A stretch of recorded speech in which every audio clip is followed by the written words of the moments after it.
अपने नाम में वो जो क्या बोलते हैं तलफ़ुज़ जो होते हैं, वो जो लास्ट वर्ड जो होता है वो यात्री लगाया करते थे, वो चेंज होता रहा।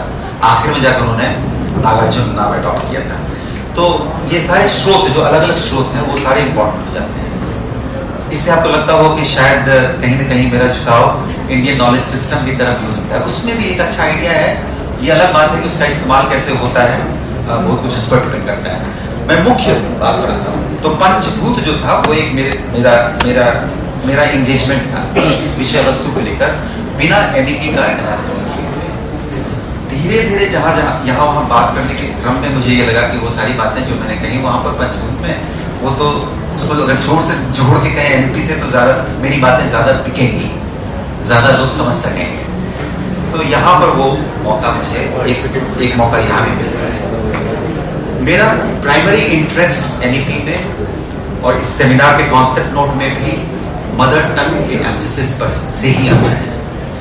ये जो मातृभाषा पर जो जोर दिया गया है वो उसी से आता है। बहुत सारे एजुकेशनल फिलोसफर्स ने आज से नहीं, एनईपी के आने से नहीं, उससे बहुत सालों पहले से काफी सारे जो rationalist educational philosophers, John dewy सभी जो होते थे, वो लोग भी एक्नॉलेज करते थे कि बच्चे की जो अपनी भाषा होती है, जिसमें वो रोज अपने परिवार में अपने माँ बाप से बात करता है, अपने समाज के लोगों से बात करता है, उस भाषा की महत्ता को समझिए, उसमें बहुत कुछ किया जा सकता है। तो ये बहुत पहले से ही है।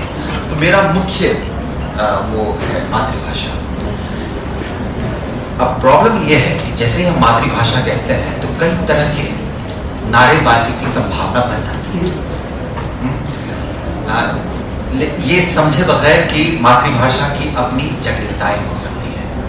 मेरी मातृभाषा मैथिली है, मेरी पत्नी की मातृभाषा कन्नड़ा है। मेरे बच्चे थोड़ा मैथिली समझते हैं, थोड़ा कन्नड़ा समझते हैं, दोनों ही नहीं बोल पाते हैं, सिर्फ अंग्रेजी बोलते हैं। तो मुझे मेरे मिथिला में बहुत सारे कल्चरल नेशनल के चैंपियंस बहुत सारे हैं। उन्होंने कहा ये क्या आपने कर दिया, अन्याय कर दिया इन बच्चों के साथ, इनको मैथिली नहीं सिखाया आपने, मातृभाषा है इनकी, इनको बताइए मैथिली में बात करो। मैंने कहा नहीं, ऐसी भाषा मातृभाषा नहीं हो सकती जो बंदूक की नोक पर सिखाई है।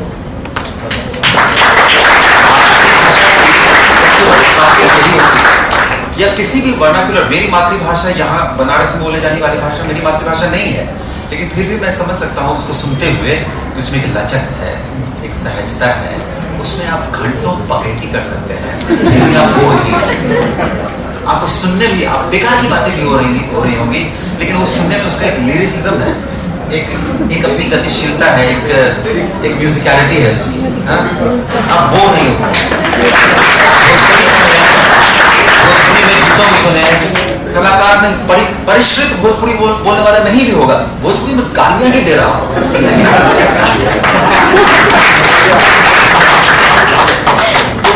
मातृभाषा तो ऐसे सहज हो जाता है।